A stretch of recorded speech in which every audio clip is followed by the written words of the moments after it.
Hey everybody, welcome back to the Perfect Portfolio again. And I'm just really excited for this guest on our channel today. And some of you guys probably know him from whether it's X or Instagram or whatever. I know a lot of people work in the financial industry follow his content because it's just it's challenging the status quo.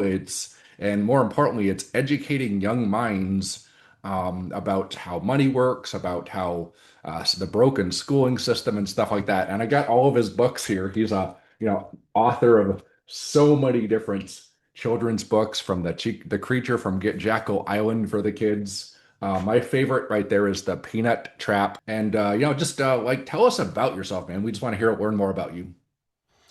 Yeah, well, some of the people watching might follow me, but my students follow you. And you taught a class for us, a course for us this last semester, made a really big impact on the kids. And since you finished with us, they started their own stock market investing club inspired by Mark Quann. So you are quite literally their ambassador of Quann. Oh my God. And they're doing their thing and they compare their stocks, they do competition, see who makes the most money. But that's the type of thing that we do. And in terms of who I am, I was in the education system. I didn't like what I saw. And around 2018, when my son was born, that kind of set off some alarm bells. And I remember a slight panic of how am I going to teach this young man about the world? How am I going to teach this child about the world? And that Yeah. started with the books that you showed there. And um, before long, I had 5 books published, six, seven, eight. Now I have, I don't know, 10, 11, something like that. Yep. But I was doing that and I found a lot of success. People knew me as an author. But Yep. my background was as education. And one day, my wife actually said to me, she said, Brett, why don't you just start offering courses and start teaching? I said, okay, that's a good idea. And it started with one course that I taught on introduction to propaganda using the Cubs to Bears books as the textbook. And that was for Yep. elementary school students. Yep. That turned out to be very popular. And from there, just like anything else, you just kind of grow with it. I didn't know at the time where that was going, but Yep. now I run an education company and we bring in the best people in the world. One of the best parts about my job is I get to actively recruit the best people. I actively recruited Mark and I was able to bring him in and get him in front of the kids. And that has changed their lives. And we do this with a lot of different people. And now we're running live classes 5 days a week. We have all types of pre-recorded courses. We have lesson plans, unit studies. So it really just started as a little thing and it grew into something much larger. And that's God's plan. That's how it works. Oh, there we go. There we go. So good. Well, I honestly, people know my background, but I still don't have a high school diploma. And people go, Wait a second, you write financial books?" And I would say that that was the thing. For something was wrong with the schooling system. I knew it in my gut. In grade 9, I was like, this is wrong. They're teaching me to be obedient and sit there. And then they tried to label me when I was younger, and they wanted to send me to give me a drug or something when I was younger, right? So I was just, for me, schooling wasn't for me. But now that you're in teaching homeschooling, if there's one thing you could change about your education, what would it be? If there was one thing I could change about my education is it would have been relevant to the real world. Right, Applied education. And right, that's above all what the education system is missing. And people wonder how it spirals into ideological nonsense, right? The education system has just become a political indoctrination system. Well, that's what happens when you don't operate in the world of what is real. It's like, right, would you send your child to a business school that doesn't have them do business? Would you right, send them to an auto mechanic school that doesn't have them work on engines? A carpentry school that never lets them use tools? Well, that's a microcosm of 15 consecutive years of what the education system is. There's a woman or a man in front of a classroom and they tell you that this is what the truth is. yep, And maybe you read it in a textbook that's approved by a central authority. And if you could repeat what you heard or what you read on a Scantron, a multiple choice test, they say, well, now you're smart, now you know things. But if you apply carpentry to that, right? Well, the teacher told me about the tools, and I read about the tools in the textbook, and then I answered questions about the tools on a Scantron test, so now I'm an expert in using tools. You've never used a tool. You're not a Right. carpenter until you've learned to actually use the tools, and that's probably the biggest problem with the education system. Yeah, and I would equate that to becoming a financial advisor because I joke about this all the time. I ask you, what does it take to become a financial advisor? Pass a multiple choice test. What does it take to become a fiduciary, the highest standard of financial advisor? Pass another multiple choice test. That's the standard, and you don't need to become a high school. You don't even have to go to high school to do it. I know because I did it. I didn't have a high school diploma. I passed the multiple choice test, and I passed another one, and they gave me the title of fiduciary financial advisor in a major corporation. I'm like, this system is fraudulent. So anyways, that's why I had to leave the system. I was like, this whole thing is fraud. I know I didn't like school. I didn't like college. I went for a little bit anyways. But anyways, so tell me about classical learner. Like I don't have kids. I don't know learning styles. Tell us about just classical learner or classical learning. Yeah, How's it? and just to piggyback on what you said there, someone could pass a multiple choice test, but what impressed me about you is when we started having our meetings and then you showed me the back end and you showed me your investments, I said, okay, this guy, practical application, knows what he's doing. You were impressive with the proof being in the pudding, kind of like the carpenter who could build a gazebo. You know that that guy knows what he's doing rather than someone that maybe just got out of school and said, I learned about tools. So classical learner, the way it really started was I just wanted to get back to the basics of that applied education and bringing it into the real world. And that kind of morphed into, I have classical in the name, but it really morphed into something more eclectic because we live in a time now, we're in 2026, and we have access for this is a very small portion of history where people have this at their fingertips. We Right. have access through books, through media, to the greatest minds, not only in the world today, but in the history of the world. And it's criminal that people waste their time in the modern day Roman cathedral where they spend all their time yelling about their football team when they could be interacting with Aristotle on the regular. But what I tried to do is take the educational philosophies from the greatest minds, the greatest educational minds in the history of the world. So that gets to Aristotle and that gets to Socrates, right? Because they were really the fathers of what's known as classical education. And in classical education, it breaks learning down, and every parent should understand this. And I'll give you an explanation here, but pause the video, go buy a book. It's called The Lost Tools of Learning by Dorothy Sayers. It's probably 35 pages, and you will understand education better than you have in your entire life by reading her 35-page book. That's Dorothy Sayers, The Lost Tools of Learning. So in classical education, learning is broken down into three stages: grammar, logic, and rhetoric. You have the grammar stage, which is up until about fifth grade, depending on maturity, which one is just the rules of language, the rules of writing, the parts of speech. And then on a deeper level, channeling into children's natural curiosity, which the public school does such a terrible job at. So for example, they say it's the knowledge of all things. So for example, in an American public school, by the time a child gets to sixth grade, they had never heard of Rome. They had never heard of ancient Greece or Egypt or Mesopotamia. Unbelievable. But a child who's received a classical education, they've been reading about all of these civilizations for years. They've read about all these things. It's just the knowledge of the world. Children have questions, explore them, look into things, and let them start to accumulate a basic framework that the world is built on. Then it gets to the logic phase. And in the logic phase, that's where you take that basic framework. They heard of Rome, they heard of Greece, but now they're going to start getting into primary documents. They have a little bit of a foundation. Now they're going to start reading the primary works. And as they do that, they're going to learn to start organizing their thoughts. What is logic? A, B, C. But Okay.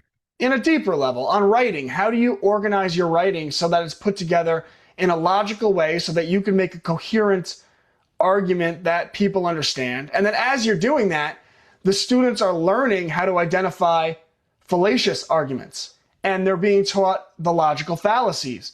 So you turn on the news, we all see it, and Yeah. it's all ad hominem attacks. They don't address one another's arguments. They just say, this Right. guy is a racist, terrible human being, therefore you should not listen to what he has to say. Did they Yeah. prove any of this? No, they just hurl names. Right. That's the middle school stage. And then you have the high school stage, which is rhetoric, which is the art form of connecting with people emotionally and persuading them. It's the art form of emotional and expressive communication. And this is what you see at the political level. It doesn't matter who your politician is. Most political speech is rhetorical because once you study grammar, logic, and rhetoric, which the politicians often do and their kids do, you understand that to move large numbers of people, to move a crowd, you don't do that so much with logic, you do that with rhetoric. You do Right. that, Yeah. as I always say, you wouldn't bring a knife to a gunfight. Well, you don't bring logic to a rhetoric fight. And politics is rhetoric. That was rhetoric, by the way. So Yep. we can get into the other, because I said eclectic, but I'm going to let you cut in, and then I can Yep. get into the other forms of education, because obviously I'm passionate about this stuff. Yeah, for sure. And I honestly, I'd never heard, I heard of homeschooling or whatever, but I was like, I don't know, like who would do that, right? And then I came across here and then whatever. So why are more families choosing homeschooling right now? Like why are they pulling their kids out of public schools and why are they choosing homeschooling? Yeah, the simplest reason is what I talked about, that it's not applied to the real world, public education. And people have gone through the public school system themselves. They don't feel like they actually know anything. They Right. see, this is part two, right? That a lot of Yeah. it's indoctrination. Yeah. But just on a more concrete level, they did what they were told. They got good grades. They went to college. They took out $100,000 in student loans. They majored in, they said, major what you're passionate about. So they were passionate about sociology or art history. And then they get a job and they haven't been taught anything about investing or assets and liabilities. And the bank told them that their forever home is their greatest asset. So they get a mortgage and they have their college debt and they make a job that pays them $20,000 a year that they can't climb in, and they don't know what to do, and they feel like a hamster on a wheel, borrowing from Kiyosaki, right? The rat race. Yeah. And from that point, they feel trapped, and they don't want that for their children. So there's people that homeschool for those reasons.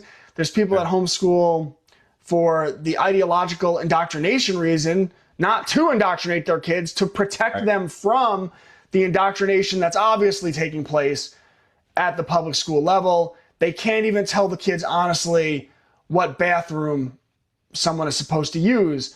So when they can't do that, everything else is just a nightmare. We saw this with COVID in 2020, where the school system echoed the authoritative narrative that was coming from the government, and people had a big problem with that. And when they pulled their kids out, they saw, wow, we can homeschool our kids. And there's levels to it. I mean, there's other people that just don't like the school violence. I get a lot of that. They're worried about the shootings. Yeah. So people homeschool for all types of different reasons, but the one commonality that I find is once they start doing it, they see firsthand applied how superior it is to the public school system. Yeah, just critical thinking, analytical thinking, question things. Yeah, I think that's it. I think I mean, I went to school and I hated it, and my parents supported that. They knew I was kind of a, probably more entrepreneurial, so they supported me not going to school, right? I went out in the world, I just learned things myself. I grabbed books, I read, I started learning finances. So yeah, for sure. I didn't see sitting into a classroom when I'm an entrepreneur and then listening to people who've never built anything. So but so what is there's myths about homeschooling. Break some of those myths. That what are they? Yeah, the biggest myth is socialization, which if you have the honor to interact with these kids. You see how silly that is. Mark, you saw that firsthand. How not only are these kids social, but man, are they inquisitive, Oh, and they questions. ask questions that grown-ups wouldn't think to ask. They're very confident speaking in Yep. public. They're very confident giving presentations. It's not typically what people see from young people. These are confident young people who they do very well in the world. And the reason for that is homeschool is, it's not homeschool. I mean, sure, there are people out there. I'm sure you get millions of people do it. You're going to get some that, okay, you sit home. But the majority of homeschoolers, they kind of take socialization as a badge of honor. And they view the world as homeschool. So they have their children in baseball and soccer and jujitsu and gymnastics Right. and in clubs and in homeschool co-ops where, for example, I homeschool, obviously. My children also attend a 2-day a week nature school. It's 3 hours a day, 2 days a week, and they're with about 100 other children. So 2 days a week for 3 hours a day, they're with 100 other children. And then we're out in the world, they're on their sport teams. You think about it, it's really actually not that hard to socialize a person. You just get them out of the house. And then you compare that to public school, which is laughable. I mean, look what they were doing in 2020. They had Yeah. all the kids wearing masks. They had Yep. them 6 feet apart. They told them that if you gave Johnny a hug or if you roughhouse, then grandma dies. Well, Right. that's not exactly the best thing for developing a young person in a way that's a healthy psychology. So it's the exact opposite of what they say per everything that comes out of the system. Yeah, yeah, for sure. Yeah. So, I mean, yeah, when I saw coronavirus, I thought I knew it was something wrong with it. And I started the company because I knew there was something wrong with it. And I still have all my trades posted on Instagram. I was betting right at the bottom, the very bottom of the market. I was heavily betting on coronavirus was not what it was. And well, somebody goes to my Instagram, what? All my trades are there, right? So somebody can go back history. They can go to my Instagram, they can go to my YouTube and look at everything I've been doing for like since coronavirus. So, but yeah, I mean, coronavirus, that's a whole different topic altogether. But so different learning styles. How do you handle like different learning styles? Because I was more of a, I wanted to go do it. I didn't want to study it. So is that pretty common issue in homeschooling?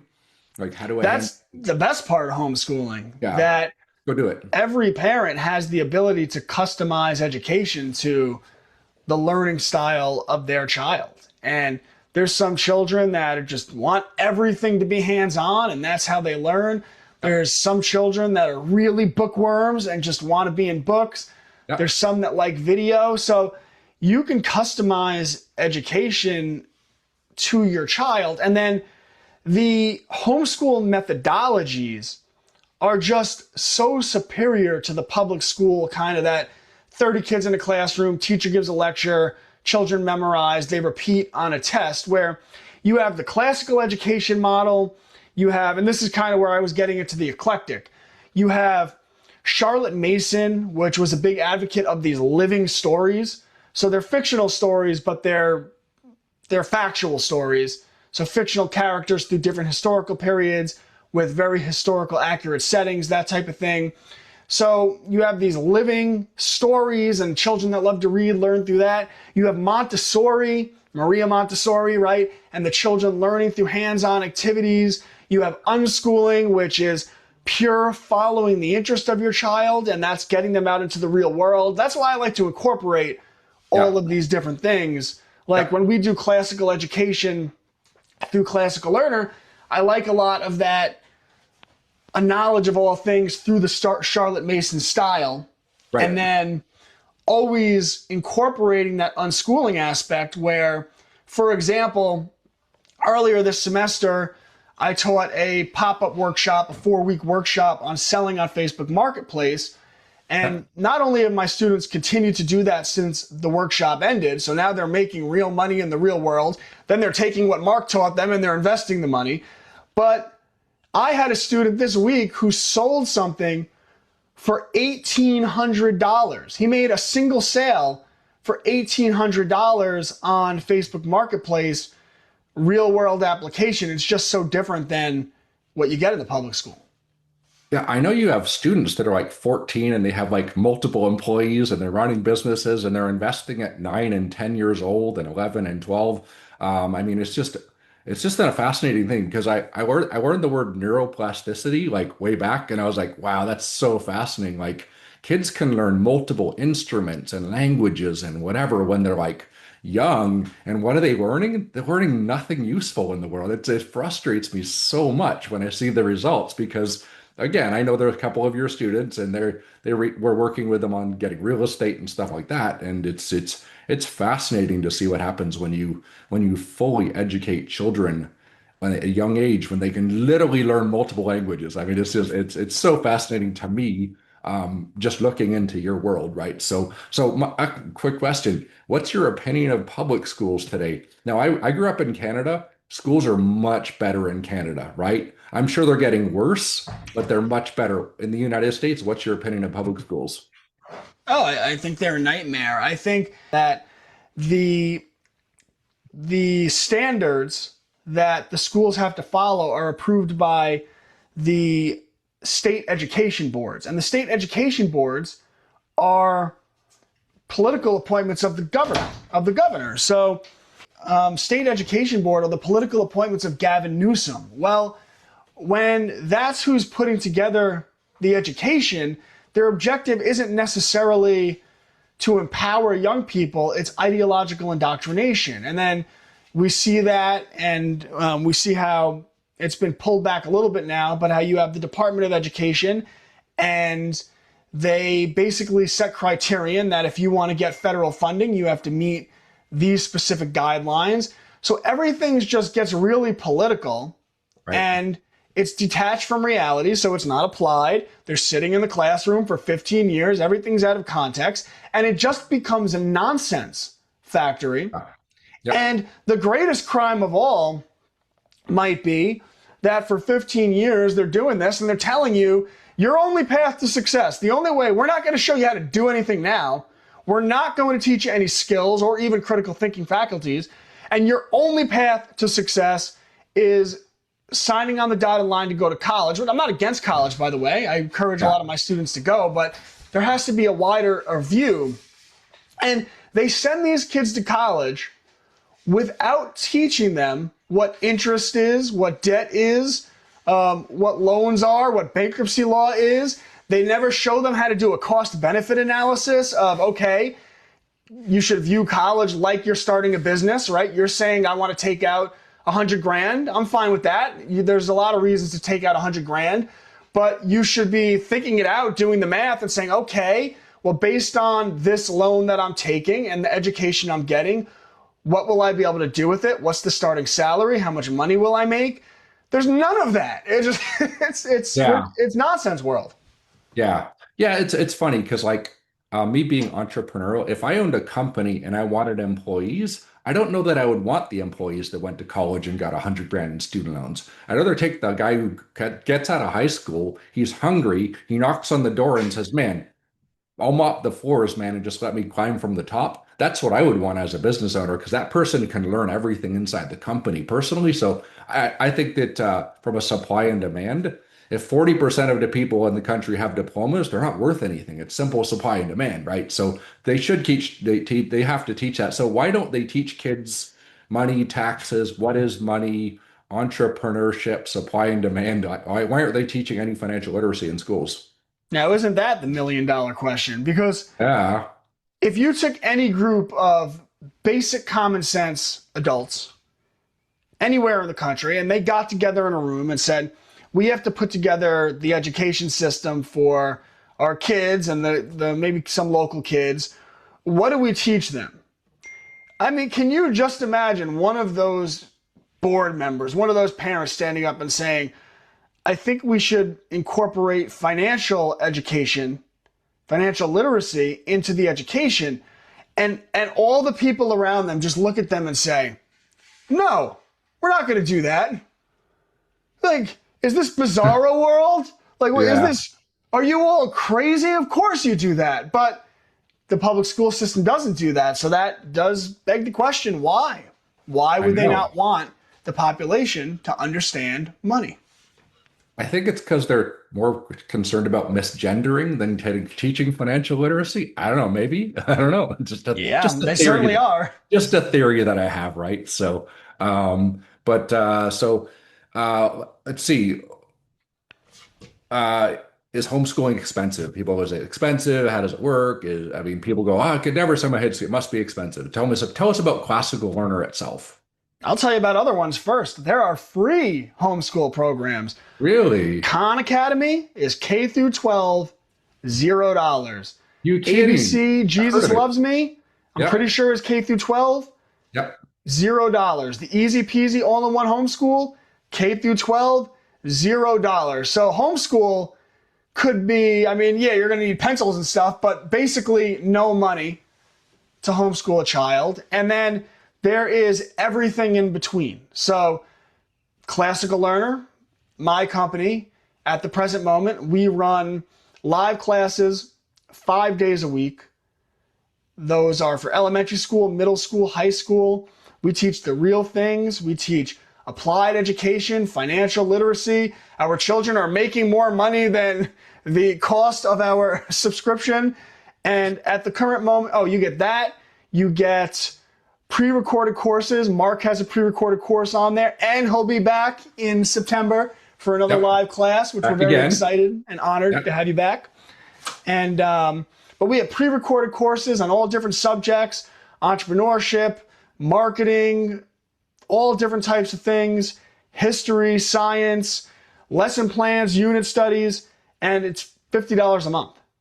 And you Right. get access to everything. So there was a time where that wouldn't be the case, where one piano lesson, right? For once a week, one piano lesson, you're getting $50, $75 a session. You get all the live classes, all the pre-recorded courses, all the lesson plans, all the unit studies. It's $50 a month. Right. It's it's nothing.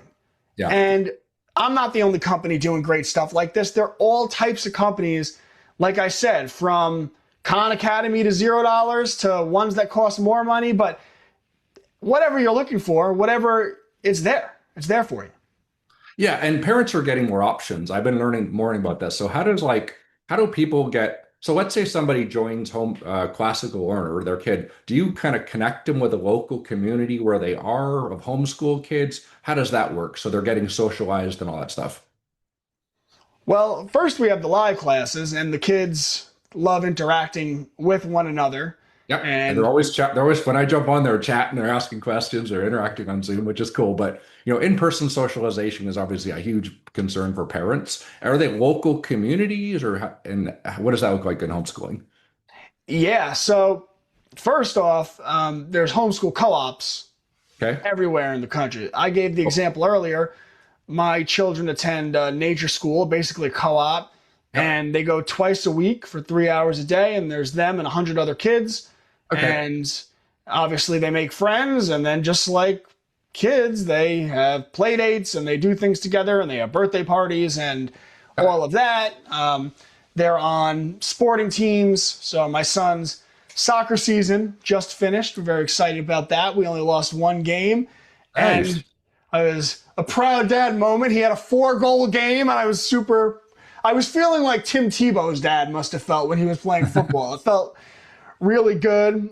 They're in Brazilian Jiu Jitsu, and then you can go a million different directions. And it's not a difficult thing at all to get your child out into the world. You just get them out into the world. Like I said before, sure, like someone could say I'm homeschooling and never let their child leave the house, but why would you do that? All the options are there. So Yep, for sure, for sure. Yeah, and the thing is, like, I don't care to ever make money in the homeschooling thing. I just want to provide the kid for the financial literacy for the kids because I know how much it can change. I mean, I guarantee there's future billionaires in classical learner because I know they're starting to think like billionaires or they're running businesses and that sort of thing. So, but again, more importantly, they're going to be ethical, purpose-driven entrepreneurs, critical thinkers, and that's just an amazing. Like, I want your company to grow so much. So tell us about, I think I was such a critic of the Department of Education, the schooling system, the public school system, because it was bad 25 years ago when I went in Los Angeles. It was horrible. The kids couldn't read and write, and that was 25 years ago in Los Angeles, right? So it's a horrible thing for our country. Where is education going in the next 10 to 20 years? Because I know it's rapidly changing. Yeah, we're at the frontier of it. It's very exciting. And it's going away from the model that was established under Rockefeller in Good 1903. riddance. Yep. So it's going away from that public school model. And my hope is that it continues to get continuously uncentralized. Okay. So there are people with micro schools where they have 15 kids, like the old one room schoolhouse in the local town, and they're getting educated together. Yep. There are bigger nature schools with, like the one I brought up, that school. I use it twice a week for homeschool purposes, but they have, hundreds of students. Operates as a school across all grade levels. There is the online based schooling with Classical Learner. And I do like to preface that. People would hear, oh, online schooling. You got to understand that the everything is designed to create applied applications. So it uses the online as instruction, but then the kids are getting out into the real world. They're socializing. They're doing things with one another. So there are all different types of school models. And then there are even other schools, they're classical, like physical buildings, but that are classical education, which is great education. Yep. Physical schools that are Montessori style. Sorry. And Yeah. these are great educational models. They're just so superior to the public school. So I think the future of education is continuously decentralized, and that's how you get the most out of it.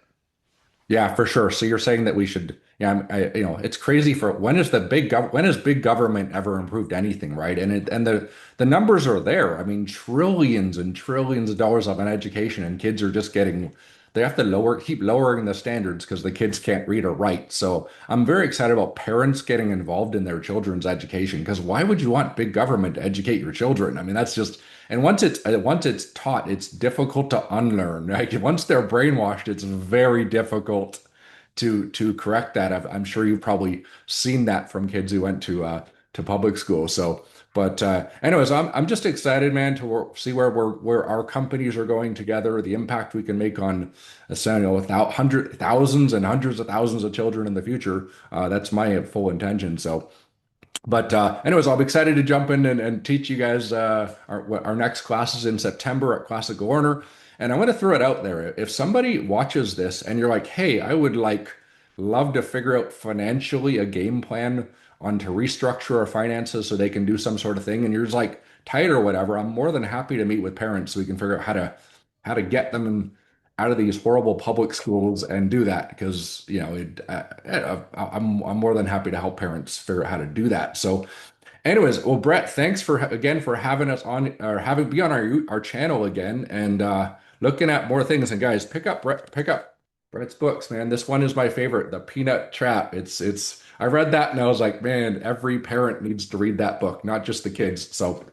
Anyways, we have for our live, I'm doing a live class right now, actually tomorrow night. So if somebody's interested in attending that, you can reach out to us at theperfectportfolio.com. We can get you to our live classes. We also have recorded courses. We can send you, we have tons of YouTube content where you and your family can learn about financial literacy, about what money is, about how wealthy families think, and even the exact same strategies that create very, very wealthy families and eventually billionaires. So we actually teach those strategies. So, but again, hey guys, just a reminder, if you're not teaching your kids about money, who is? And I guarantee the people in the public schools are not teaching them the right methodology. And in fact, I think they're teaching the worse. They're making it worse because I know I worked in the financial literacy. What they teach financial advisors, what they teach CPAs doesn't create wealth. It actually makes Wall Street and government wealthier. So, anyways, so Brett, man, thanks again for being on the Perfect Portfolio, and I'm sure we'll be chatting regularly as we just kind of keep coordinating as our companies grows and we're educating these kids. Awesome, Mark. Thanks for having me. All right, man, thanks. Bye for now.